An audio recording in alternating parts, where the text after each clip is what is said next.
She is 7 years old, sitting with her legs crossed on the kitchen floor, watching her mother's hands shake as they hold the coffee mug. The silence stretches between them like a tightrope. One wrong word and everything falls.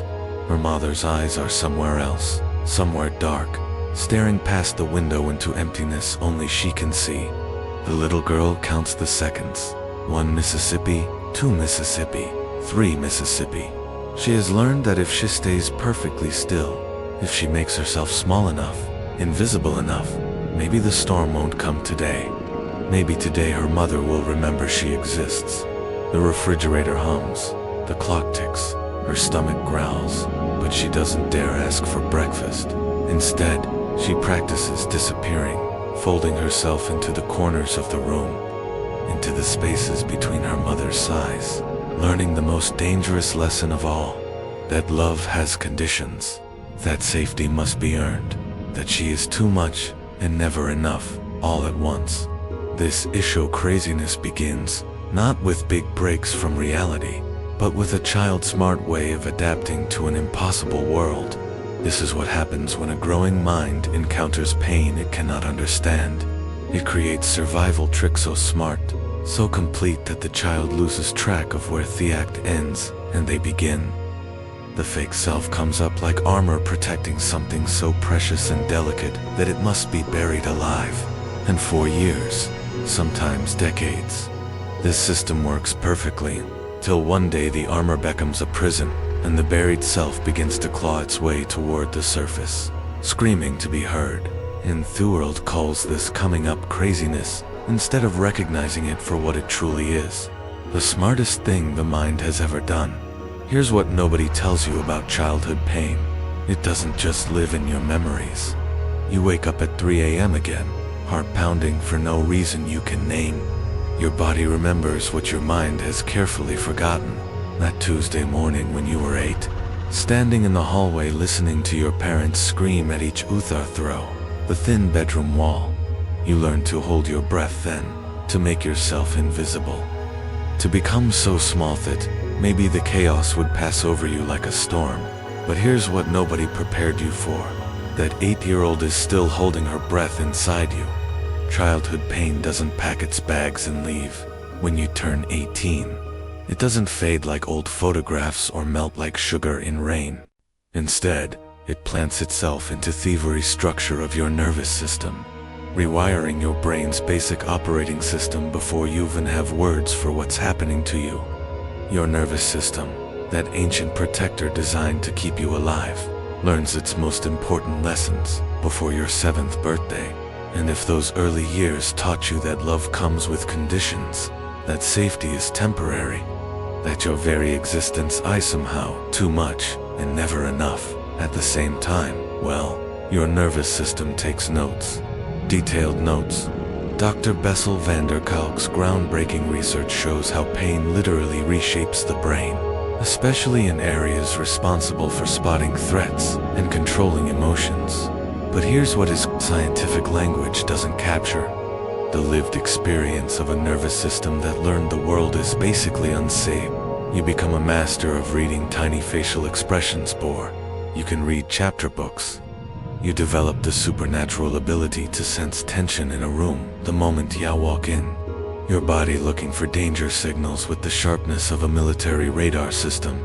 You learn that your emotions are dangerous, that anger makes adults disappear, that sadness makes them uncomfortable, that joy might be too loud and draw unwanted attention. So you adapt brilliantly, completely. You learn to shapeshift, becoming whatever the room needs you to be. Quiet when they need peace, invisible when they need space, perfect when they need proof that they're good parents. You develop an internal watching system so smart that you know what others need before they do. But your nervous system pays the price for this constant watching.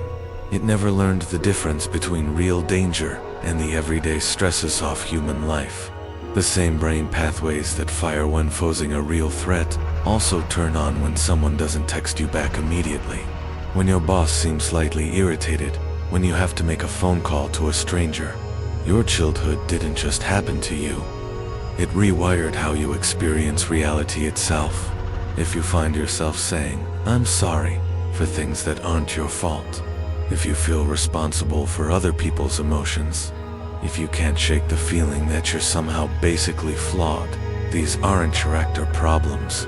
They're smart ways your young mind created to serve an environment where your emotional safety depended on reading the room perfectly and making your real self disappear.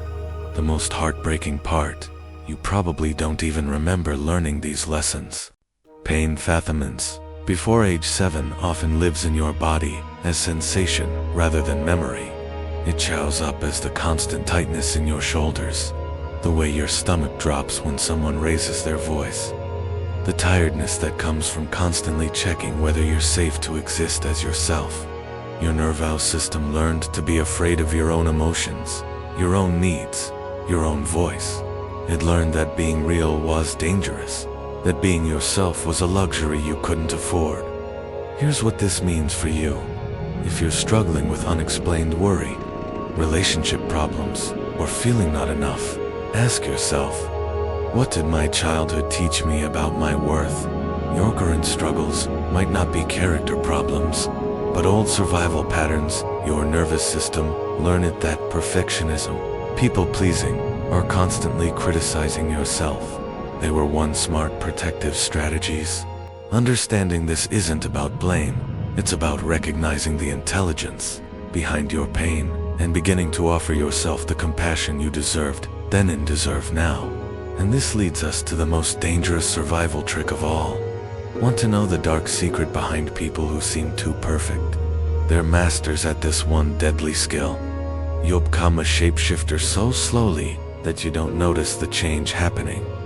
One day you're 5 years old, spinning in circles in the living room just because it feels good. And the next time you secretly check you're 35 and can't remember the last time you did anything simply because you wanted to. The fake self doesn't announce itself with a big entrance.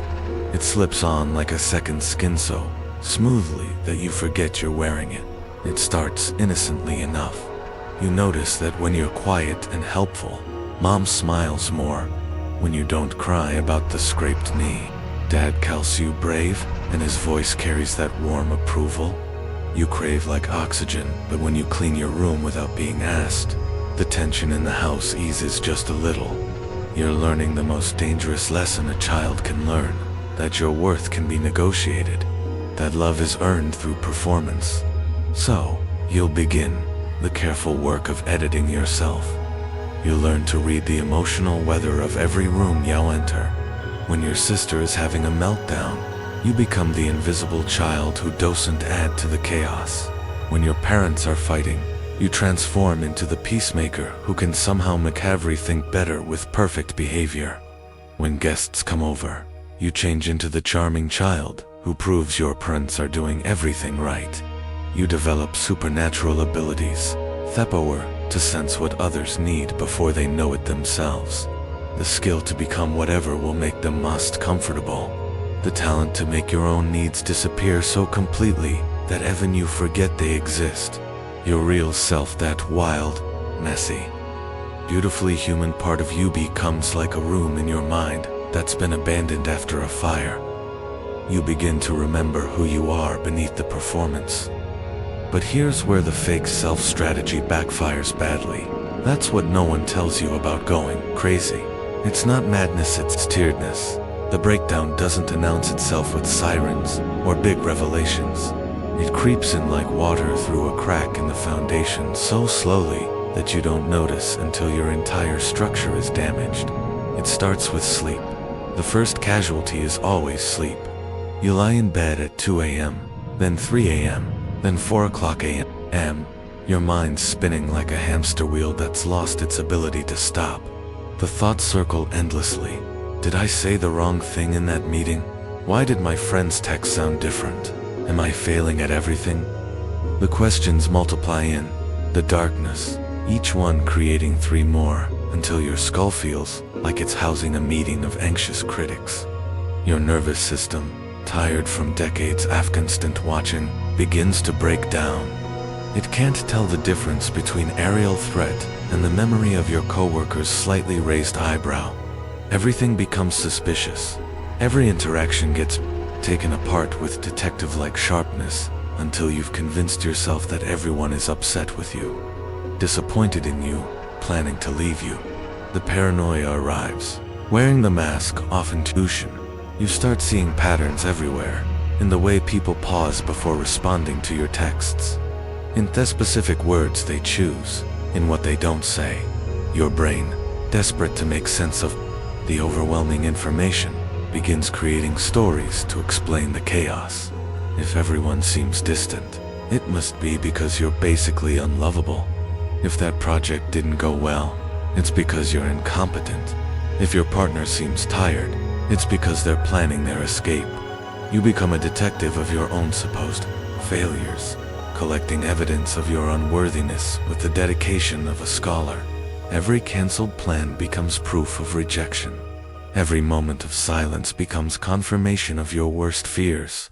Your mind, trying to protect you from unpredictable pain, decides it's safer to assume the worst and be right than to hope and be disappointed.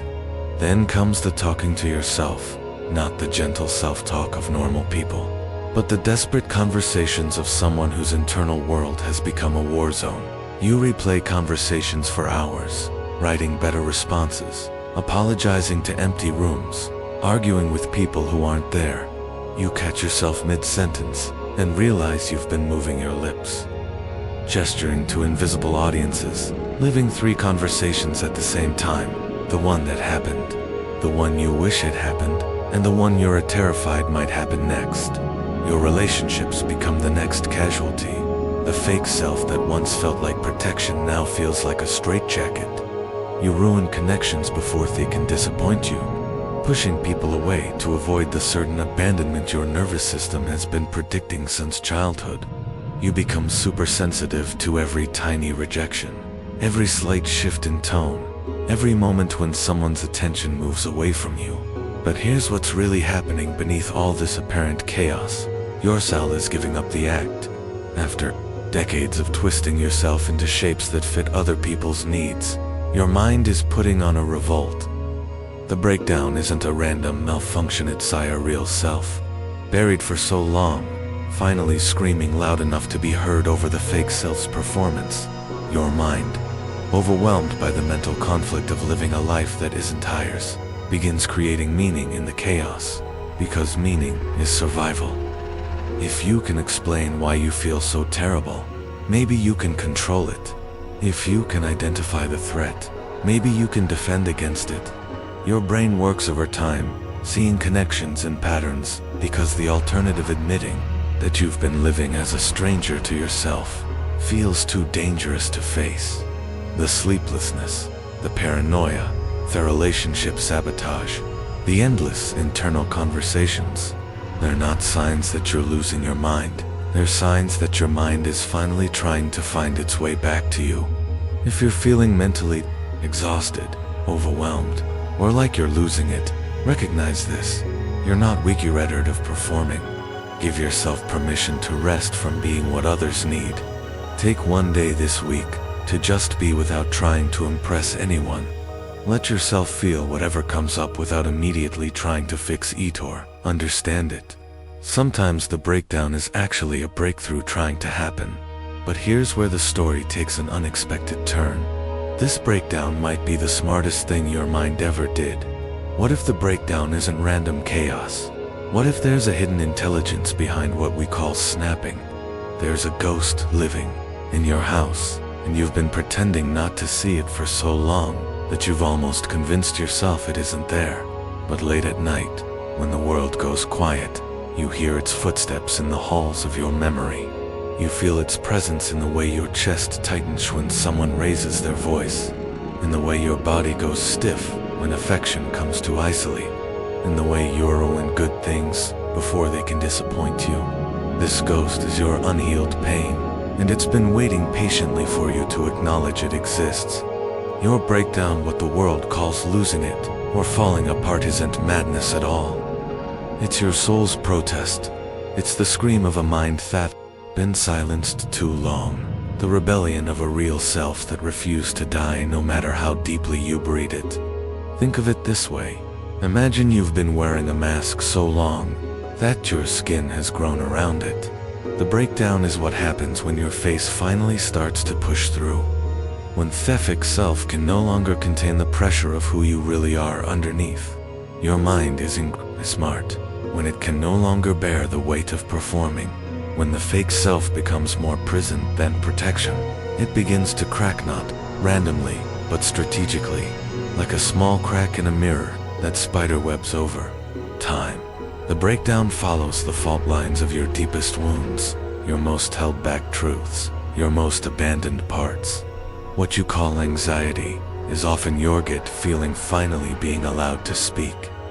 What you call depression is frequently your real self mourning life you never got to live. What you call paranoia might be your nervous system finally admitting how unsafe you felt all along. How constantly watchful you've had to be just to survive in a world that taught you your realness was dangerous. The voices in your head aren't signs of insanity. They're a board meeting of all the parts of yourself you've silenced. The angry part that was never allowed to set boundaries. The sad part that was told its tears were too much. The joyful part that learned to dim its light so others wouldn't feel bad. The scared part that's been holding its breath for decades, waiting for permission to breathe out. Your fake self and your true self have been at war inside you. And the breakdown is what happens when the true self finally gains now strength to challenge the imposter. It's messy because revolution always is. It's painful because birth always is. It's terrifying because death and rebirth happen at the same time. The death of who you thought you had to be, and the birth of who you actually are. Carl Jung knew this truth. That privilege of a lifetime is being who you are. But he also understood the cost. Everything that irritates us about others can lead us to an understanding of ourselves. Your breakdown often happens when you can no longer stand the irritation of living as someone else. The ghost in your house, your pain, your real self, your held back emotions isn't trying to haunt you. It's trying to save you. It's been tapping on the walls, rattling the floorboards, doing everything it can to get your attention because it has something vital to tell you. You don't have to perform anymore. You don't have to be perfect anymore. You don't have to earn your right to exist anymore. Your craziness is actually sanity trying to restore itself. Your breakdown is a breakthrough disguised as catastrophe. Your mental illness is often your mental health trying to fight back against as a storm internal and external that has been holding down your truth for decades. When you understand this, everything shifts. The symptoms become messages. The chaos becomes, the pain becomes a pathway back to yourself. Here's your breakthrough moment. Whatever yearning from anger, sadness, fear, it's not trying to destroy you. It's trying to get your attention. Instead of numbing or avoiding, try asking, what is this feeling trying to tell me? Listen without judgment. That worry might be your boundaries trying to form. That depression might be your real self mourning what was lost. That anger might be your power trying to return. Your emotions aren't enemies. They're messengers carrying vital information about what you need to heal. And this brings us to the most important part. How you can find your way back. There's one simple sentence that could save your life. When you hear it, everything will click. The words came from a therapist's mouth, but they landed in your chest like a key turning in a lock you didn't know existed. You didn't deserve this. 4 words, 22 letters, a lifetime of difference. First time in decades. You feel permission not to be perfect, not to be grateful for the pain that shaped you, not to forgive before you've even acknowledged the wound, but permission to be human, to feel the full weight of what was done to you, what was taken from you, what you had to become to survive. This is where real healing begins, not with forgiveness or gratitude or positive thinking, but with the bold act of naming what happened and admitting that it shouldn't have happened to anyone, especially not to you. The path back to yourself isn't paved with self-help sayings or weekend workshops promising quick change. It's carved through wilderness of your own held-back truth. and it requires the kind of courage that our culture rarely celebrates. The courage to feel what you spent a lifetime avoiding. Your healing journey might begin with a pen in your hand at 2 a.m. Words pouring onto paper like blood from a wound that's finally been opened. You write without editing, without holding back, letting decades of unspoken truth flow through your fingers. The angry words you were never allowed to say. The grief you were told was too much. The rage that was labeled in the fear that was dismissed as weakness. You discover that your emotions aren't dangerous after all. They're information. Your anger isn't ugly, it's your boundaries trying to form. Your sadness isn't weakness, it's your heart finally admitting what was lost. Your fear isn't cowardice, it's your nervous system honestly reporting its experience of the world. In therapy, you learn to speak in first person about experiences you've only ever described in the third person. That happened to me becomes, I was hurt. Kids are resilient becomes, I survived something I shouldn't have had to survive. You practice saying I without immediately apologizing for taking up space. You begin the delicate work of separating your parents' unlived lives from your own. Their fears stop being your roadmap. Their limits stop on your ceiling. Their unhealed pain stops being your inheritance. You love them and leave their baggage at the door, understanding that you can have compassion for their wounds without making their healing your responsibility. The process isn't a straight line. Some days you'll feel strong and clear, connected to your real self like never before. Other days, the fake self tries to tempt you back with promises of safety and approval. You learn to recognize these voices, to thank them for their protection, and to gently redirect them toward truth instead of performance. You discover what Carl Jung meant when he wrote, "Until you make the unconscious conscious, it will direct your life and you will call it fate." Your unconscious patterns, the ways you ruin intimacy, the ways you abandon yourself, the ways you choose suffering over uncertainty, they all begin to make sense when viewed through the lens of occult trying to survive. Slowly, carefully, you begin to parent yourself where you needed to be parented then. You speak to yourself with kindness instead of criticism.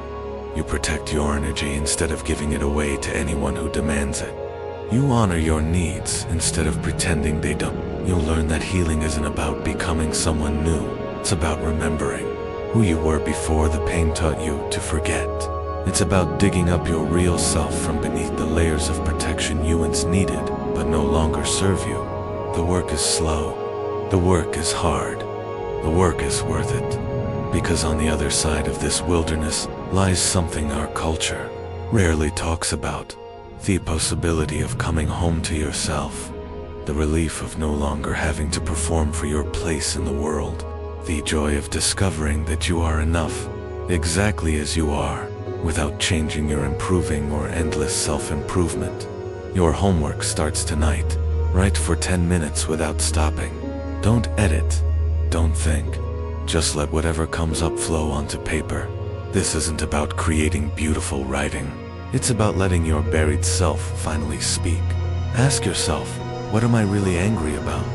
What am I really sad about? Wati, I actually want not what I think I should want.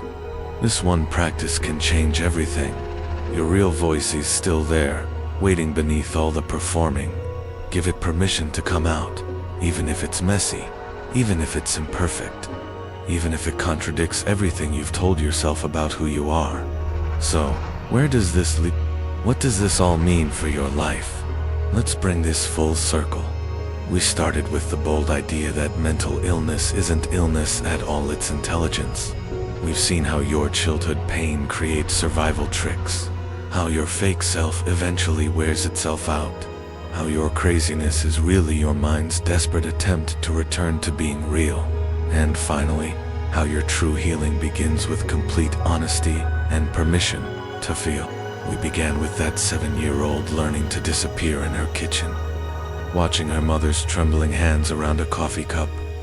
We followed her journey as she developed supernatural shape-shifting abilities, becoming whatever each room needed her to be. We hitched the unavoidable tiredness as her nervous system, stretched beyond its limits, began to break down in ways that looked like madness but were actually wisdom. We discovered that her breakdown wasn't random chaos, but her soul's smart rebellion against a life that wasn't hers.